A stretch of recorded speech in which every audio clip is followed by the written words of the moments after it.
सुंदरवन जंगल में बहुत दिन से कोनो मेहमान के आवे के जोर शोर से तैयारी चलत रहे। जंगल में पेड़न पे जग्गू बंदर छोट छोट बल्ब के झालर लगावत रहे और पेड़ के नीचे खड़ा भइल भीमा हाथी खड़ा होके जग्गू के देखत रहे। झालर के ठीक से लगावा। भीमा चाचा, ए से ज्यादा बढ़िया नइखे लाग सकत। तू बार बार हमके टोक टाक के डिस्टर्ब कर रहल बाड़ा।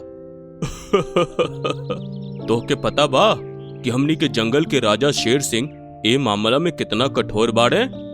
जग्गू गुस्सा से कहलस, पता बा, उ राजा कम और बॉलीवुड के आमिर खान ज्यादा लागेला, जे हर काम में परफेक्ट गिरी करत रहेला। ठीक बा, हम औरी जगह देख के आ रहल बानी।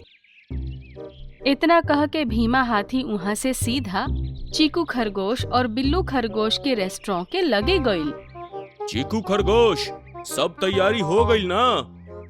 हाँ भीमा चाचा, सब तैयारी हो गई बा। ध्यान रखी है, जंगल के सब देख रेख के जिम्मेदारी शेर सिंह हमके देले बाड़े, यही से कोई भी कमी मत छोड़िया।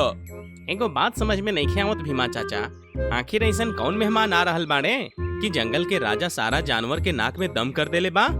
तनी धीरे ही बोला बिल्लू, अगर गलती से कहीं तहर बात राजा के कान तक पहुंच गई ना तो वो तोहके ना छोड़ी।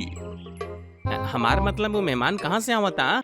वो शेर सिंह के बचपन के दोस्त था, जो उनकी दुबई के जंगल के राजा है, आज ही आ रहल बा। तबही एगो सुंदर चिड़िया उड़त उड़त वहाँ आ गईल। जंगल के महाराज सिंह शेर आपके बुलौले बड़े। भीमा हाथी तुरंत सिंह शेर के गुफा के लगे पहुँचल। का सब तैयारी हो गई भीमा? भीमा नजर नीचे करके कहलस, जी महाराज, सब तैयारी हो गई।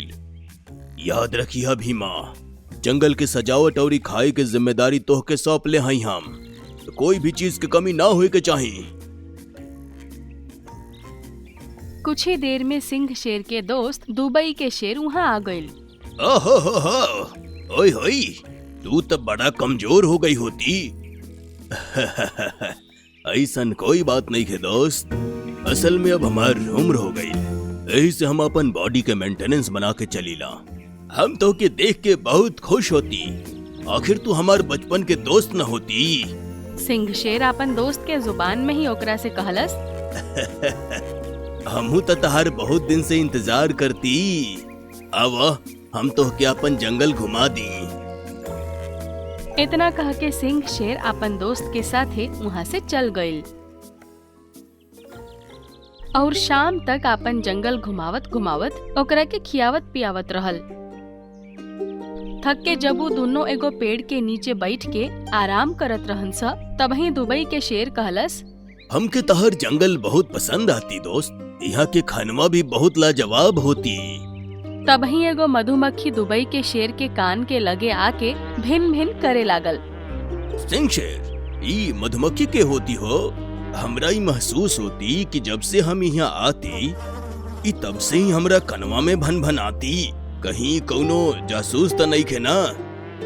हम ही आदेश दिले रही कि कोई मधुमक्खी अपना छत्ता से बाहर ना निकली। फिर तहार हिम्मत कैसे भइल बाहर निकले के? हाँ, मधुमक्खी अकड़ के सिंह शेर से कहलस, जवन पेड़ के नीचे तो बैठल बाड़ा, उहे पेड़ के ऊपर हमनी के घर बा। तू जंगल के राजा होखबा, लेकिन हमनी के ना। हमनी के यहाँ राजा ना रानी होखेली, और हम सिर्फ अपन रानी के आदेश मानी ना। मधुमक्खी के बात सुन के सिंह शेर क्रोधित हो गईल और अपन सैनिकन के तरफ देख के कहलस, देख कर रहल बड़ा, ये पेड़ के ऊपर एक घर है, तोड़ दई मधुमक्खी के छत्ता के। राजा के आदेश सुन के सैनिक मधुमक्खी के छत्ता के तूर देलन स। राजा अपन दोस्त के साथे वहाँ से चल गईल, लेकिन वो ई न जानत रहे कि ऊ सब जादुई मधुमक्खी रही स। कुछ ही देर में वो छत्ता अपना आप फिर से ठीक होके दोबारा बन गईल और उहे मधुमक्खी अपन छत्ता के अंदर चल गईल, जहाँ ओकर रानी ओकरा से कहलस, हमनी के छत्ता के तूरे के कौन हिम्मत कइले बा? ई जंगल के राजा सिंह शेर। लेकिन काहे? मधुमक्खी अपन रानी के सब घटना बता देलस। मधुमक्खी के बात सुन के ओकर रानी क्रोधित अवस्था में कहलस, अच्छा त ई बात बा, लागत बा वो हमार जादुई शक्ति के बारे में नइखे जानत। इतना बोल के मधुमक्खियन के रानी अपन आँख बंद कर लेलस और कुछ मंत्र पढ़े लागल। देखत ही देखत ओकर छत्ता अंदर से बहुत विशाल हो गईल और एगो सुंदर जंगल में परिवर्तित हो गईल। अरे ई का, हमनी के छत्ता ता सुंदर जंगल में परिवर्तित हो गईल बा।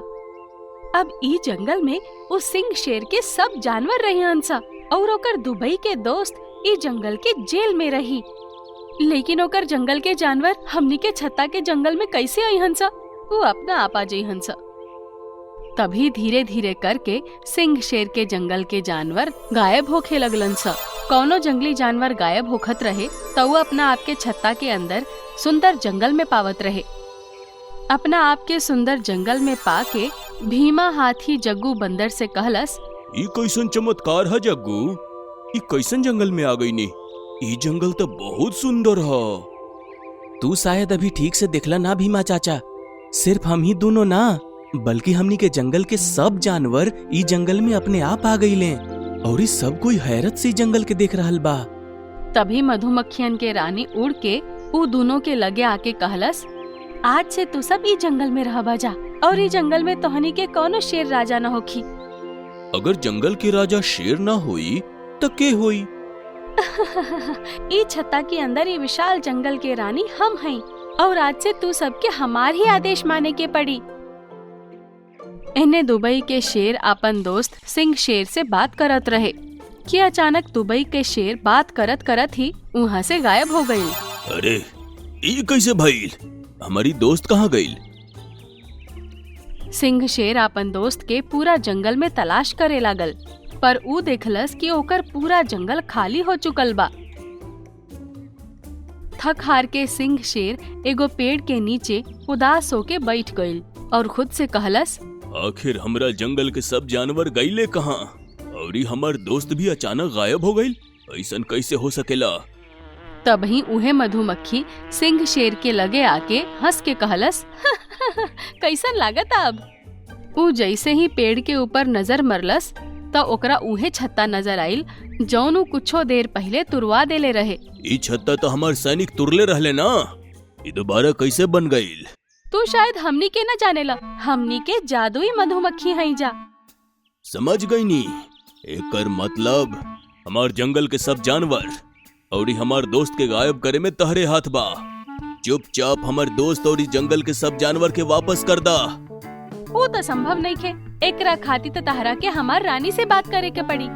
तब फिर ठीक बा, हम क्या अपन रानी के पास ले चला। अचानक सिंह शेर वहाँ से गायब हो गई और वो अपना आप के छत्ता में स्थित एगो सुंदर जंगल में पौलस। ता अब तहरा कैसा लागल जंगल के शेर?